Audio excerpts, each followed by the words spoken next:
Hey everybody, it's Dave here from Dragonhill Games, and you're watching This Week in MTG Finance. As always, and before we get started, I want to thank MTG Stocks for allowing us to use graphical information for the purposes of this video. Alright, it's been another wild week in MTG Finance. We've got a buyout, we've got some reserve list stuff moving, and a bunch of commander stuff. So let's jump right in with the top 10 winners percentage-wise this week. And we're going to start right here with Grim Monolith from Urza's Legacy. Currently valued at $290, this thing's on the reserve list, and it's up 45% this week, which is a big jump for a card that's got a price tag like this. That is for sure. So there's a couple of reasons why Grim Monolith is moving this week. First of all, it combos with a new card from IKORIA, Lair Behemoth, Zirda the Dawnwalker. Zirda essentially allows you to pay 2 less to activate abilities as long as they're not mana abilities. And since Grim Monolith, the untap ability is not considered to be a mana ability, essentially you can just generate infinite mana if you have Zirda and Grim Monolith. Also works with Basalt Monolith as well if you're looking for a more budget solution to get infinite mana with Zirda. So the other reason why this is also moving is, again, because we're reserve lists, the only printing of this card, right? A lot of good quality, solid sort of reserve list cards have been moving lately.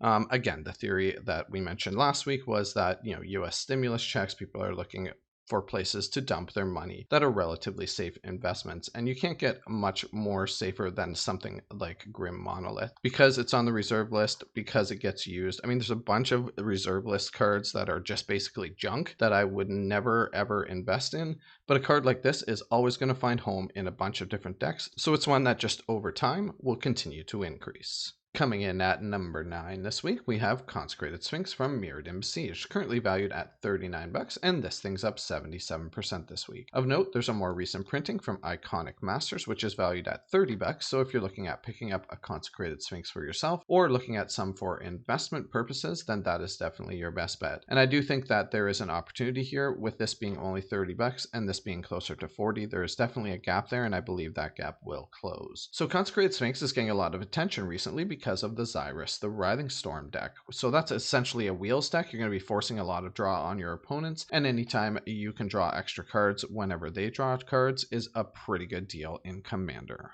All right, our number 8 winner this week is Astro Slide from Onslaught, currently valued at $3.85, and this is up 80% this week. It's one of those cards that just kind of crops up every once in a while, and it is definitely up this week due to the new Gabby the Nest Tender commander from Commander 2020. It's a cycling commander, essentially allows you to cycle one card for free every turn. And of course, Astro Slide is an enchantment that's 1 white and 2, and whenever a player cycles a card, you may remove a target creature from the game. If you do, return that creature to play under its owner's control at the end of turn. Pretty good deal when you're cycling every turn with Gabby. All right, coming in at number 7 this week, we have Tainted Pact from Odyssey, currently valued at $90, and this thing is also up 80% this week. It's not a reserve list card, and it's the only printing of this card, so this has a distinct possibility that it will be reprinted at some point in the future. It's not a high demand card, except for CEDH decks. However, there's a lot of new tech around this type of card with things like Thassa's Oracle coming into the picture. So essentially what Tainted Pact does is, for 1 black and 1 at instant speed, we remove cards from the top of our library until we choose to either put one of those cards into our hand or remove 2 cards with the same name. Pretty easy to do in Commander since we already are running singletons anyway, and we just basically run 1 of each basic so that we're not going to be hitting multiples of the same basic. Great way to go ahead and remove your entire library in Commander. Our number 6 winner this week is Counterbalance from Cold Snap, currently valued at almost $20, and it's more than doubled over the past week, up 118%. Still off from all-time highs of nearly $35, and it's not reserve list, obviously. There's only one other printing, which is the Masterpiece series, and it's only valued at $41, which is actually a pretty good value for this. A lot of people don't like that Masterpiece, like the Amonkhet and Hour of Devastation Masterpieces, so they generally fetch a lesser value than some of the other treasure type cards, but really good buy at $41 if you're looking at picking up sort of an alternate version of this card. Counterbalance is one of those cards that just every once in a while spikes. I mean, like I said, we had all-time highs. As we can see, it's had a lot of sort of peaks and valleys. This is just one of those cards that every once in a while becomes into high demand. So our number 5 winner this week is a printing specific spike. That would be Render Silent from Ravnica Allegiance Guild Kits, currently valued at $4.37, and this thing is up 125% this week. As I mentioned, specifically a printing specific spike due to low quantities of the Ravnica Allegiance Guild Kits. You can still get the Dragon's Maze version for $1.50 and the actual Buy a Box promo, which is an alternate art sort of foil version, for $2.63. Both of those are much better values than this particular printing. So coming in at number 4 this week, we have Flawless Maneuver from the brand new Commander 2020 set. Just a really awesome card, currently valued at $23, and this is up 130% this week. Flawless Maneuver is essentially a free spell. If we control our commander, we may cast it without paying its mana cost. Otherwise, it costs us 1 white and 2 for instant speed. Creatures we control gain indestructible until end of turn. So really good quality spell. It'll try to find its way into most white commander decks. Extremely low supply, being printed only in commander decks, which translates to a relatively high price. All right, coming in at number 3 this week, we have Vexing Shusher from Shadowmoor, currently valued at $34, and this is up 178% this week. Of note, it had a intra-week high of $57, so down quite a bit from there, and I think this will actually continue to fall back down to reality. This card's been living in the $10 to $12 range for the last couple of years. A really cool card. It actually makes its way into some sideboards in various modern Jund decks and other things. Vexing Shusher is 2 mana. It's hybrid green and red. It can't be countered, and you can pay a hybrid green or red mana to target spell. Can't be countered by spells or abilities. Really cool sideboard tech to put in for something like Jund against various control type decks. It's had another printing, basically a promo printing. Actually, the foiling on the promo, I own a couple of these in my personal collection. The foiling on these promo printings is really awesome. And this is actually only $30. So if you were looking at picking up some, then that's definitely a better bet. But like I said, it's my opinion that this will likely come back down to reality. This is some sort of buyout type spike. All right, so coming in at number 2 this week, we have Nino Specter from Eventide, currently valued at $10.50, and this thing's up a whopping 267% this week. The reason why this is spiking is definitely because of the mutate abilities. So Nino Specter is 2 black and 1, we get a flyer, and whenever Nino Specter deals combat damage to a player, that player discards that many cards. Pretty good deal if you can mutate some big beefy thing onto it and swing in there and essentially force your opponents to discard their entire hand. Not quite as good as a Cephalid Constable. I do feel that forcing them to pick up their entire battlefield or whatever they have sort of in play as permanents is a much better deal than forcing them to discard. That said, still an amazing ability with the new mutate. All right, our big winner this week is Jessica Warrior Adept from Judgment, currently valued at $8.57, and this thing is up an astronomical 535% this week. It's the only printing of this card, Judgment, and it's not on the reserve list. Now, basically, this thing has spent its entire life as a junk rare card. It is spiking this week due to a speculative buyout because it works really well in a brand new commander deck that is piloted by Kelsine the Plague.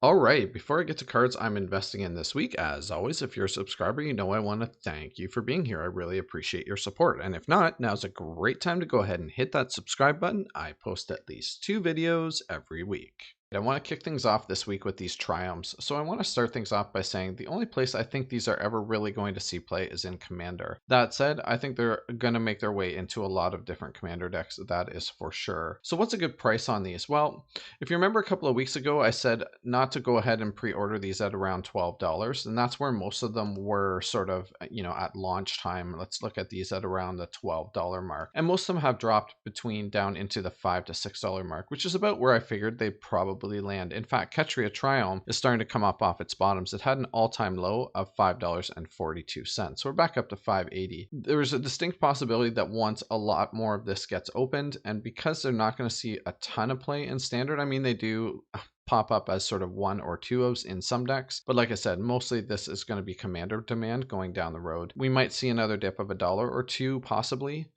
Depending on how much of this set gets open. This IKORIA could go down as the set that is least opened in Magic the Gathering history. I mean, realistically, there's probably not going to be any drafts on IKORIA, not in paper anyway. So basically, it's just what everybody sort of buys, and then what the mass box openers decide to buy and put out into the marketplace. But demand has definitely been lower in my store than sort of every set in recent history anyway.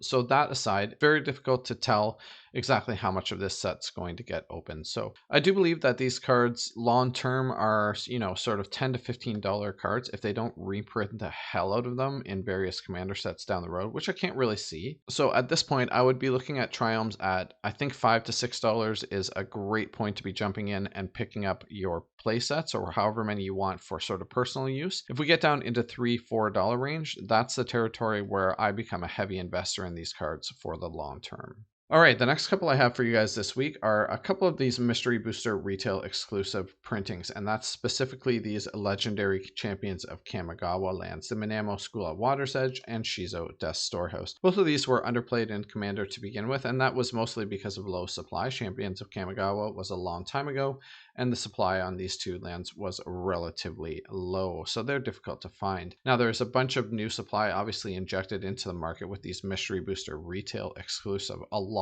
of these cards hit the market, that is for sure. But these are foil printings, and they're coming in at way less than the original Champions versions. So now is a great time to be picking those up. The window of opportunity on these is going to close, and when it does, it's going to slam shut. Now, I will say that there is going to be a new supply of Mystery Boosters hitting the market in late June, early July. The stores are going to get a restock of these, but the restock, I believe, will be relatively low, and it shouldn't inject that much more supply into the market.